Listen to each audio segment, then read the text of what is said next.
Berlin میں جاری فاٹف کے اجلاس میں ہوگا پاکستان کے مستقبل کا فیصلہ. کیا پاکستان گرے لسٹ سے نکل پائے گا؟ یہ ایک اہم سوال ہے. فیصلے کا اعلان کل اجلاس کے اختتام پر کیا جائے گا تو یہ اہم خبر. اور اب انتظار یہ کیا جا رہا ہے کہ آیا کہ کیا جو ہے اختتام پر یہ فیصلہ ہو پائے گا یا نہیں ہو پائے گا. برلن میں جاری فیٹف کے اجلاس میں ہوگا پاکستان کے مستقبل کا فیصلہ.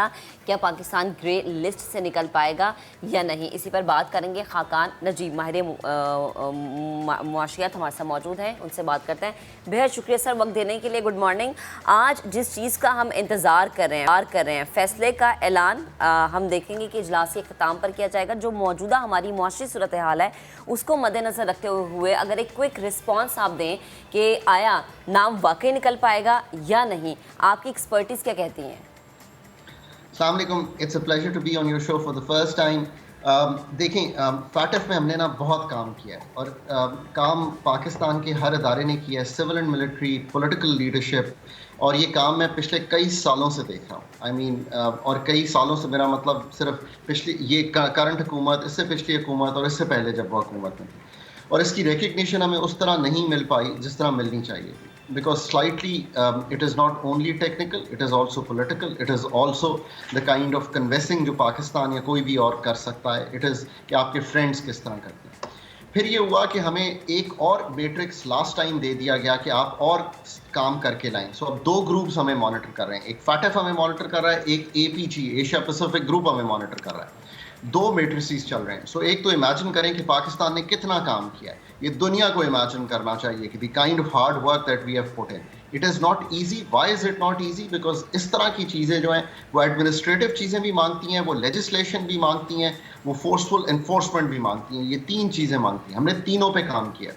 اس وقت جو پوزیشن ہے, آئی تھنک کہ ہم بہت کلوز ہیں کہ ہم نے یہ جو میٹرکس ہیں, دو میٹرکس جو ہیں کنزیکٹیولی چل رہے ہیں پاکستان کے, ان دونوں میٹرکس پہ میرے حساب میں 90 to 95% کام ہو گیا ہے. کبھی بھی 100% کام جو ہے وہ نہیں کیا جا سکتا کیونکہ کوئی لکوناز, کوئی چھوٹی موٹی چیز رہ جاتی ہے. اب اس پس منظر میں what will make a lot of differences کہ جو دوسرے ممالک ہیں, چاہے وہ ترکی ہوں, چاہے وہ چائنا ہوں, چاہے وہ ملیشیا ہوں, وہ ہمیں کیسے سپورٹ کرتے ہیں, اینڈ ان دا اینڈ کہ یو ایس کا کیسے ہوتا ہے. I am very hopeful that we will have a positive outcome in Berlin, but فوری طور پہ پاکستان کا نام نہیں نکل جائے گا. یہ یاد رکھیں کہ اس کے بعد بھی کچھ مانیٹرنگ ہوگی, اور اس مانیٹرنگ کے بعد میرا خیال ہے اکتوبر نومبر میں جا کے یہ فیصلہ ہوگا کہ پاکستان کا نام فاٹف کی جو گرے لسٹ ہے اس سے نکل جاتا ہے. بٹ یہ بھی بہت بڑی اچیومنٹ ہے کہ ہم گرے لسٹ میں ہی رہے ہیں اور اس سے بلیک لسٹ نہیں ہوئے. سو ایک تو یہ ہے کہ ہم نے جو اپنا رسک ہے بلیک لسٹ کا وہ ختم کر دیا ہے. So that's positive good news جو ہم نے حکومت نے پاکستانی قوم نے دنیا کو دی ہے کہ we have been a responsible nation. اب یہ ہے کہ ہم نے ٹرانزیشن کرنا ہے into being the best which is white list, کہ we are all clear, we are good on our laws. So and this is where we are heading. Last time بھی جب یہ تمام تر میٹنگز ہوئی تھیں اور یہ اجلاس ہوا تھا تو اس میں ہمیں بتایا گیا تھا کہ جی آپ کو 26 کے 27 نکات کرنے ہیں, اس میں سے 26 کر لیے تھے, ایک رہ گیا تھا. میں پوچھنا چاہوں گا آپ سے کہ وہ ایک نقطہ کیا آخری ریمیننگ رہ گیا تھا؟ یہ سوال اس پہ رسپونڈ کیجیے گا, پھر میں آپ سے دوسرا کرتا ہوں.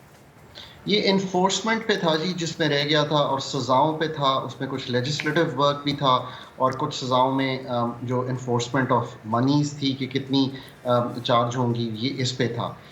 اس پہ بھی کچھ موومنٹ ہوئی ہے, بٹ یہ ٹیکنیکلی کافی ڈیفیکلٹ ہے, اس میں پروونسز انوالوڈ ہیں, بٹ پھر بھی اس پہ بھی کچھ موومنٹ ہوئی ہے. پر آپ یاد رکھیں کہ اس پہ ہی بات ختم نہیں ہوئی تھی. اس کے بعد ہمیں 7 نکاتی ایک نیا ایجنڈا دے دیا گیا تھا, اور یہ جیسے ہم نے اوپن کیا پروگرام, سو یہ ایک کرنا ہے, ایک 7 نکاتی نیا ایجنڈا دے دیا گیا جو اے پی جی کا ہے, ایشیا پیسیفک گروپ, جو کہ فاٹف کے ساتھ ہی کام کرتا ہے. I mean this is one of the toughest ways جس میں سے پاکستان کو گزارا گیا ہے.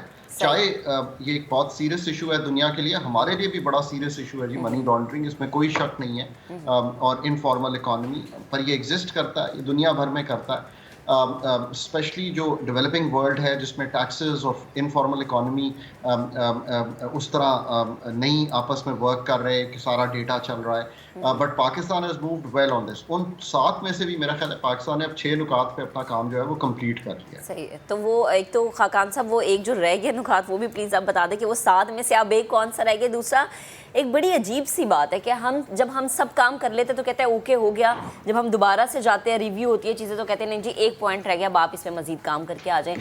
یہ آپ کو کیا سچویشن لگتی ہے؟ آپ کی ایکسپرٹیز اس حوالے سے کیا کہتی ہے؟ کیونکہ ہمیں یاد ہے کہ جب وہ 27 نکات والا معاملہ تھا تب یہ کہتے تھے کہ بھارتی مداخلت بھی کہیں نہ کہیں شامل ہو سکتی ہے، کیونکہ ظاہری سی بات ہے کہ ہر ایک کا ریویو جاننا ضروری ہوتا ہے اس اجلاس میں. تو پلیز اس پہ کامنٹ کیجیے گا.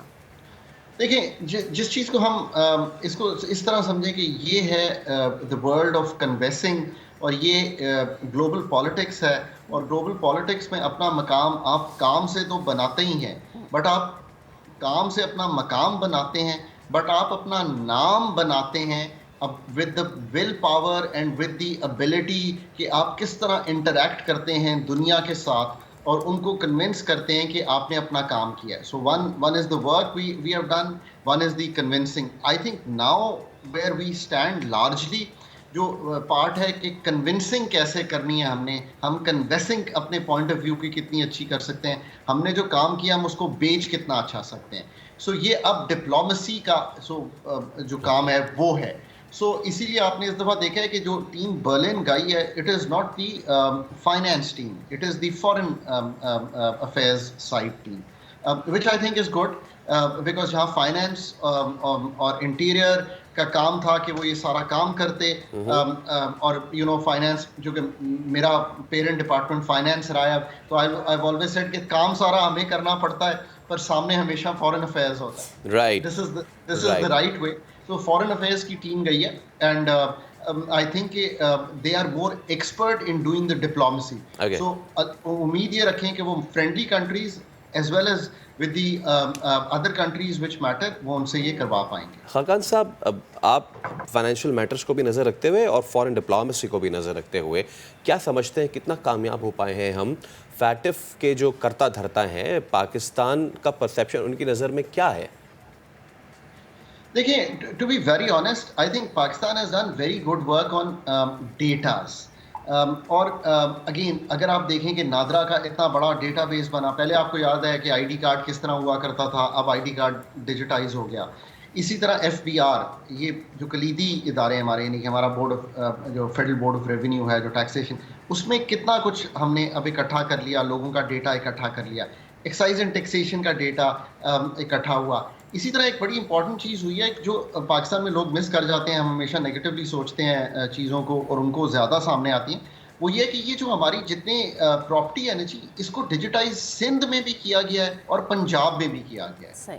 اور بہت سے ہمارے جو ڈسٹرکٹس ہیں، میں تو جو ڈیٹا لاسٹ دیکھا تھا کہ over 80% in Sindh and over 70-80% ان پنجاب جو ہے وہ ڈیجیٹائز ہوئے ہیں. کے پی نے بھی یہ کام کیا ہے. سو یہ سارا کچھ اب ہمیں سیل کرنا ہے. باقی جو بات ہے نا جی، اس میں تو ہمیں کبھی بھی نہیں بھولنا چاہیے کہ ہماری ایک جیو پولیٹیکل اہمیت ہے، ہماری ایک جیو اسٹریٹجک انوائرمنٹ ہے جس کے ساتھ ہم چل رہے ہیں.